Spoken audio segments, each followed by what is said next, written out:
Hello and welcome to another video. Narrator POV. Right where the last chapter ended, Izuku stood there in the middle of the USJ surrounded by squadrons of police, UA staff, Class 1A and All Might. This was going to be a pain to escape, thought Izuku as he glanced at their feet, too scared to look them in the eyes. Izuku took a calming breath as he activated Black Whip at the bottom of his foot, barely the size of a quarter. Nezu soon stepped forward towards Izuku, making him look down at Nezu, who stopped a few feet away from Izuku with a smile. Nezu, good evening, Grey Pillar or whatever you're called. I just wanted to thank you for saving my students from harm. Izuku, don't thank me for something that could have been avoided. Why didn't you listen? The students and police looked confused at the pillar while the teachers had a somber look. Nezu sighed as he loosened his tie. Nezu, we couldn't take the risk of believing you. What if you were lying just to get all our teachers off of campus to attack UA? What if you just wanted to delay the future generation of heroes' progress? There were too many factors to consider. We took some precautions in case you were correct, but obviously they weren't enough. Izuku, I understand. Izuku raised his hands into a fighting stance, shocking everyone around him that he'll actually try to fight so many heroes and cops. Some of them were unnerved and a little scared as they saw blood was still dripping from Izuku's blood-stained hands. Nezu raised his hand, stopping everyone from this getting out of hand. Nezu, before we start fighting each other like animals, I need to ask you something, young man. What is a hero to you? Izuku, do you want the dictionary term or the true term? Nezu, enlighten us on both. Izuku, a hero now is just someone who gets paid to use their power how they see fit. The only difference between a hero and a vigilante is a small card. Tell me, who would rather be a hero, someone that wants to do it out of the kindness of their heart or someone that is just looking for their next paycheck? Nezu and everyone else looked deep in thought, but they didn't get much time to think about it. Izuku, a true hero is someone that will be the light of hope for the people. Not just one symbol but a whole alphabet that will shape our society for the better. Heroes with true goals, not out of power, greed or lust, but instead of peace, mercy and justice. That's the society that should emerge from the ashes of this corrupted one. Nezu, let me ask you this. You say all that, yet you cause all this carnage and death. How can you truly call yourself a true hero if you commit so many atrocities? Izuku, when did I ever say I was a hero? I am the worst scum there is. I don't deserve to be a part of that type of society. However, I will lay my life down to make sure that society will emerge from this one. Nezu, I see. To me that sounds like a hero. You sound like you're barely a couple years older than these children around me, yet you speak as a veteran that has lost everything. So, that's why I want to make an offer to you, young man. Join UA as in third year and become the hero that you speak so highly of. Be the first light of this dark world, not as a comet that will come and go, but instead as a true light that will forever shine on our society. If you want, you could become a teaching assistant for this very class. What do you say, young man? Izuku stood completely still as his dull green eyes slowly widened at the offer. He closed his eyes and looked down as he remembered every single good time he had at UA. The fun times in the dorm with his class and their shenanigans. Kaken yelling when he splashed grease on himself while cooking. The Baka squad getting kidnapped by Aizawa for tutoring, their Christmas party, the cultural festival. Then Izuku remembered the fall and how each new special moment slowly dwindled before they barely started having any. Achako smiling at him with tears as he kneeled in front of her was the last thing that crossed his mind. Izuku clenched his fist in determination as he opened his eyes and stared at Nezu. Izuku, not yet, the time is not right. It doesn't really matter in the grand schemes of normality and peace. But once conflict breaks out, the true heart of a person appears. This is why I am here to weed society of these traitors, to stop this society from falling, to kill these scum that will take advantage of the ensuing chaos, to destroy the very symbol of evil in this time, and to make sure true heroes prosper and are ready for the end. I haven't even started my trial yet, Nezu. This will be not the last time you see Shigaraki and his master nor me. Prepare yourself, Nezu. Before anyone could even react, Izuku erupted in smoke that covered the whole USJ. Aizawa was confused. He felt himself erase a quirk. So was he able to still use his own? Just like that, the USJ ended. Times 1 week later, during the beginning of the 2-week break for the sports festival, Izuku decided the pillars should lay low for now. He decided to harass info brokers for more evidence he could use for a later purpose. To pass the day, he would work longer hours at Mr. Uraraka's company. It was midday, probably halfway through the first week of the break. Izuku could be seen easily holding a steel beam in a place as 2 of his co-workers hammered the supports in. Izuku was wearing a black no-sleeve muscle shirt that showed off his scarred arms with a yellow hard hat, blue jeans and pair of brown boots. His hair was black with the help of dye. Izuku started to put more hours in after he decided to have a little break. Mr. Uraraka considered it unhealthy how many hours Izuku was putting in, but quickly shut up after he saw Izuku easily carry steel beams with one hand all day for 3 days straight.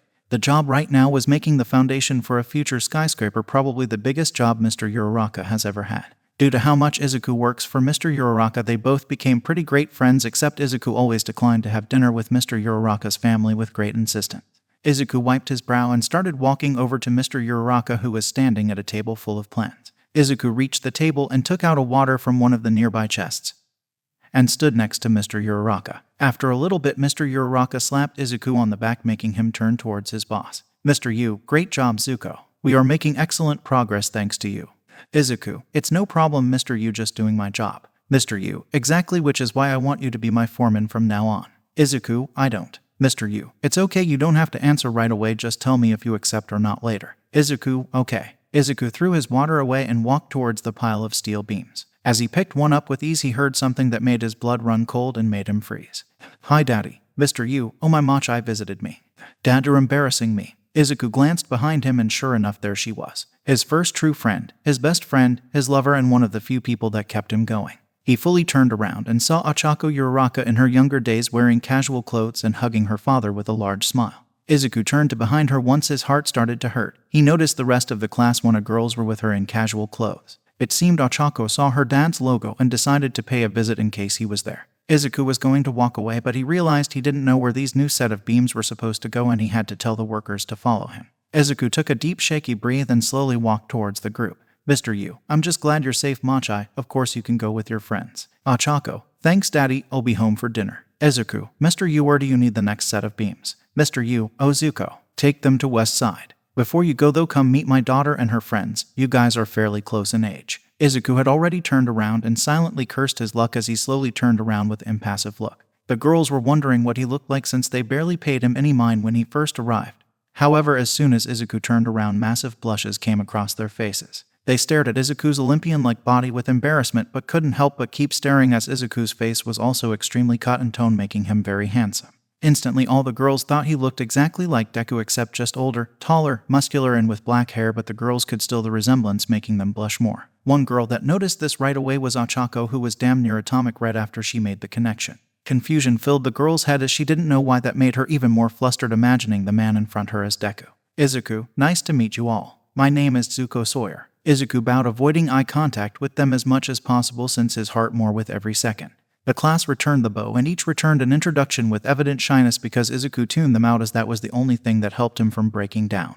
Mr. Yu, this young man is the main reason why we were able to get this job, Machai. He's been helping me for almost a year already, and yet he's still here. Ochako, wait, that was you. Oh, I can't thank you enough for helping out my dad. Izuku, it's not a problem. Now I better get going. Mr. Yu, you know what, why not come for dinner tonight, Zuko? Izuku, I can't. Ochako, please accept Sawyer-san. It's the least we could do with all the help you've given us. Izuku didn't say anything as he turned around, not out of disrespect, but because that was the only thing stopping him from hugging Ochako. He stood there in silence for a little bit before slightly turning and gave a small nod. Ochako and Mr. Yu cheered together, but Izuku already walked away with his hair shadowing his eyes as he carried the steel beam away. The girls said their goodbyes to Mr. Yu and went about their day. They couldn't help themselves and started gushing over the Zuko character, with them all pointing out how similar he looked to Deku. The girls all came to an agreement that they should help Deku train for reasons. Izuku, however, had arrived at the spot where the beam goes and slammed the beam in with great force. Izuku leaned against it and started to shake and silently cry. That night, Izuku leant against a lamppost across the street from the Uraraka household, looking at it with a sad look. Dinner is about to start, and Izuku just can't get his legs to move towards the small apartment complex. He was wearing some blue jeans with a simple flannel and leather jacket, but Izuku just turned and walked away. As he was about to turn the corner, he bumped into someone, knocking them on the floor with a oof. Izuku, oh, I'm sorry. I wasn't looking where I was going. Ochako, oh, Sawyer-san, nice to see you. It's my fault, I was running without paying attention. Izuku was frozen as he looked at Ochako, who was on the floor rubbing the back of her head in embarrassment. He didn't know what to do, but subconsciously held a hand out for her. When Ochako's hand met his, he felt the tears well up but ignored them as he pulled her up. Ochako, on the other hand, felt the scars on Izuku's hand and couldn't help but feel sad. Izuku quickly let go and started to walk away. That was until Ochako grabbed him by the shoulder, making him weightless, and started to drag him towards her home. Ochako, Daddy called me and told me you might do something like this. You aren't getting out of dinner with my family. Izuku didn't say anything as he tried his best to suppress the memories. 5 minutes later, Izuku found himself sitting at the side of the dining table, sitting next to Ochako, and right across from him is her parents. The food was good, with it being simple sloppy joes. Izuku tried his hardest to repress the memories, but one couldn't help but leak out. It was during the aftermath of the second battle, and he slightly smiled as he remembered the dinner he had with Ochako's parents. Unfortunately, that was the last time they ate together. Mrs. Yu, I can't thank you enough, Sawyer-san, for the help you've done for my husband. Izuku, it's no problem, Uraraka-san. It was my job to help him, and plus I understood he was struggling. I can't hold a grudge against someone that is in a similar position as me. Mrs. Yu, oh modest, humble, handsome, and even kind. You picked a good one, Ochako. Both Ochako and her father choked on their food and started coughing, while Izuku's face remained in a fake smile as he continued to eat like he didn't hear her. Ochako, what the hell, Mom? Mr. Yu, yeah, what the hell? Mrs. Yu, what? He's a nice young man and I think Ochako made an excellent choice. Ochako, what are you talking about? We're not dating. I barely met him today. Mr. Yu, yeah, what she said. Mrs. Yu, oh, all the more reason to snatch him now while he's there. Ochako groaned as she smacked her head on the table, hiding her face that was red in embarrassment.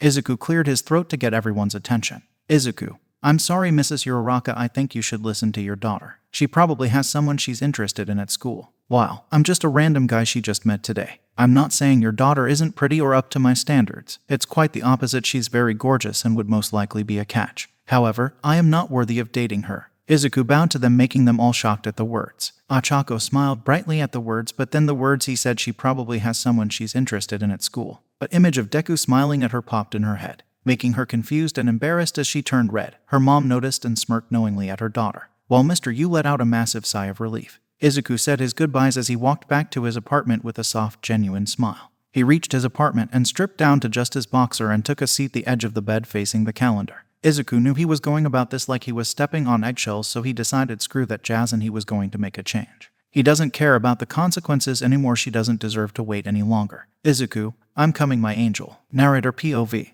Izuku was standing on a roof in his green hoodie and black sweatpants. His hospital mask was on his chin, showing his 2 sets of identical freckles. In front of him was the Yakuza compound that was dimly lit by the moonlight that peeked through the clouds. It's been 3 days since Izuku has decided to save Eri, and now today was the day he will complete that mission. However, he needed to collect evidence beforehand so all the research will properly be handled. Well, the research he didn't destroy himself. Now it was time to put these sickos down like the sick dogs they are. Before Izuku jumped down, he put a hand to his hair and sighed as he had forgot to dye it black. Izuku thought to himself that it wouldn't matter too much since only one person is going to come out of there alive. Izuku jumped off the roof and safely landed on the street and started walking towards the Yakuza compound's door. As he neared the door, the 2 front guards started walking towards him, saying this was private property. That was until they saw the hoodie and mask and those toxic green eyes that stared into their souls. They weren't even able to make a call for help before 2 crunches cut their cries short, followed by the thump their bodies made as they fell to floor. Izuku flicked the door open, making it crush 2 more guards that weren't far from it.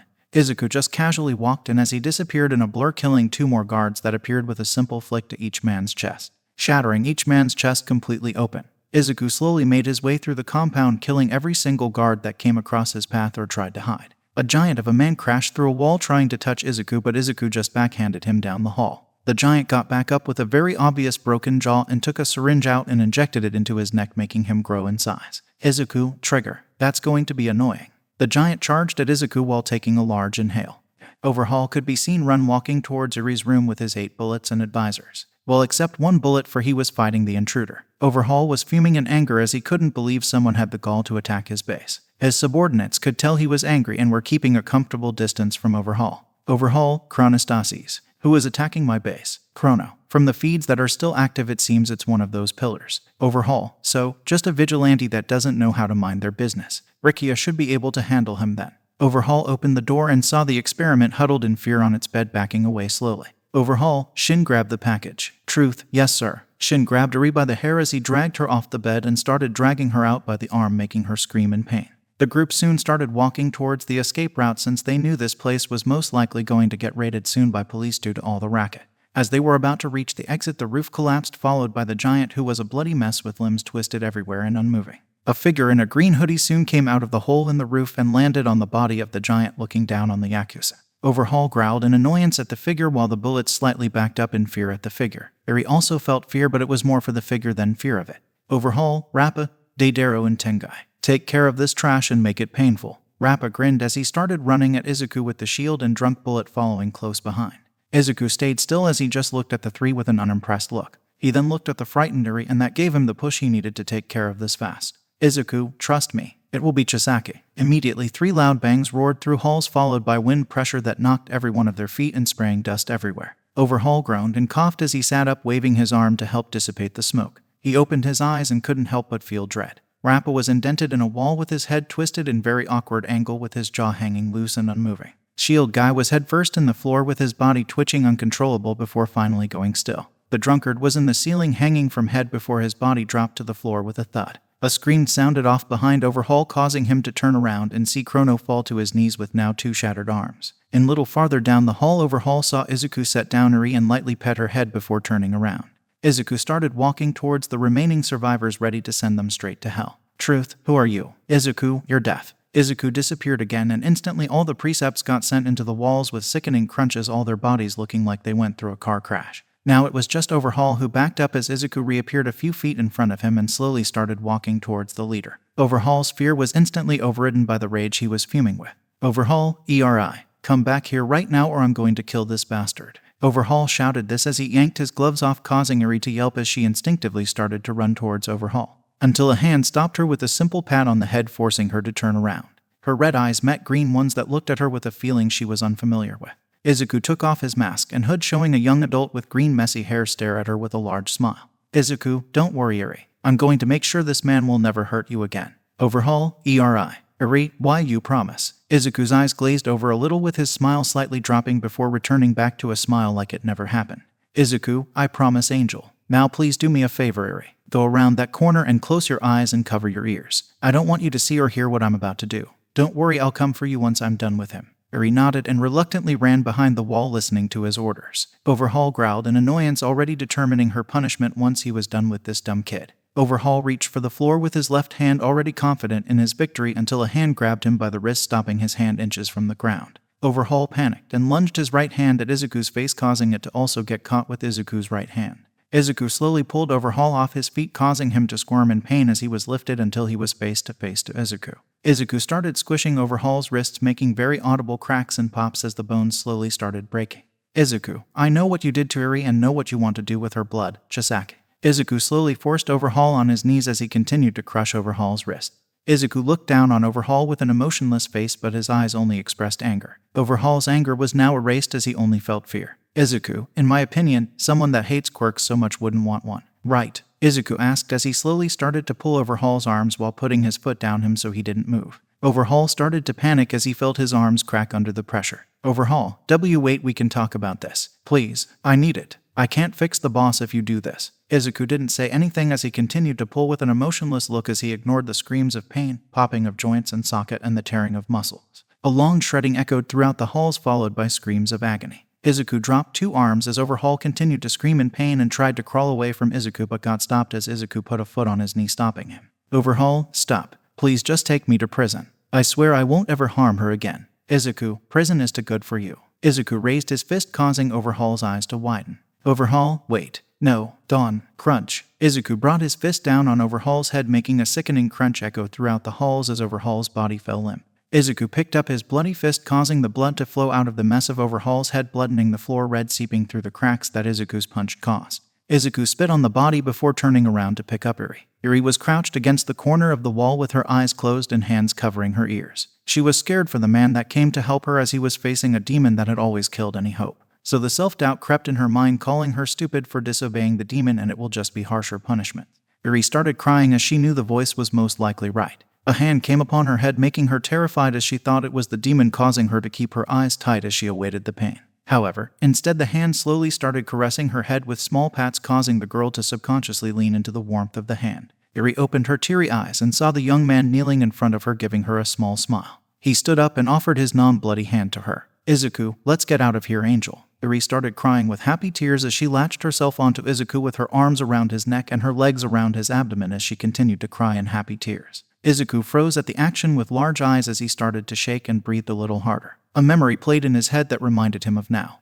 Mini flashback. Izuku was getting ready to head out to check a facility that Aoyama told him about. As he was getting ready to leave, Eri latched onto his leg with tears as Inko ran after her. Inko was also crying since she always hated seeing her son go off to the battlefield with no guarantee of his return. He was far too young to have this much responsibility. Eri, Daddy, please don't go. You were so hurt last time and Uncle Kaken didn't come. Please, Daddy, stay. I can't lose you too. Izuku knelt down and brought the girl into a hug as he tried to hold his tears back. Leadership had been hard on him since he lost his right-hand man, but they will persevere. Izuku, it's okay to be scared, Eri. I'm just going to check a spot real quick. It should only take a few minutes. Eri, promise. Izuku, I promise, Angel. Now please go with your grandma into the safe house. Eri, okay. Eri quickly went back with Inko as they both started walking towards the underground safe house. waving to Izuku one last time before going underneath into the safe house. Izuku smiled as he took off towards the location, hoping it won't take too long. Another memory appeared of Izuku kneeling in the dirt in front of an inferno, crying uncontrollably.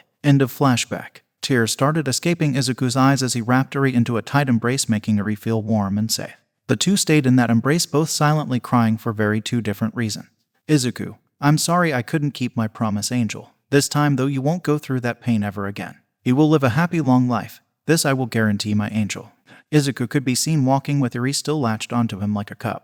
Izuku stopped in front of her room and put Eri down gently, making her very scared as she recognized the room. Izuku pat her on the head and gave her a smile that said everything will be all right. Izuku, watch this. Izuku walked into the room with a clear look of disgust as he looked at all the bloody medical equipment. He quickly started destroying the room, whether it be equipment, paperwork, or chemicals, destroying any evidence and research of Eri's blood and quirk. Except he took one completed vial of Eri's blood secretly as a backup plan. Izuku then picked up a bottle of alcohol and started pouring it all over the room before starting a fire. In a flash, Izuku disappeared and reappeared, throwing Overhaul's body into the fire too fast for Eri to see. Izuku don't need AFO getting his hands on his quirk. Eri looked at Izuku in wonder as he picked her back up and started walking away from the burning room. Izuku smiled down at her as they kept walking away. Eri looked back at the burning room with wide eyes. Eri, he destroyed the place of pain. Izuku flicked upwards, caving away to the surface as he and Eri slowly started fly out, with her looking in awe at the view. As he was flying away, he saw the police arrive at the compound entrance and start to make their way in. After a couple minutes, Izuku landed on his balcony and slowly opened the window and hopping into his apartment. He put the sleeping Eri on his bed as he went to the restroom to clean himself up and go to bed himself. Hopefully, the nightmares won't be too bad. With that, see you next time, bye bye.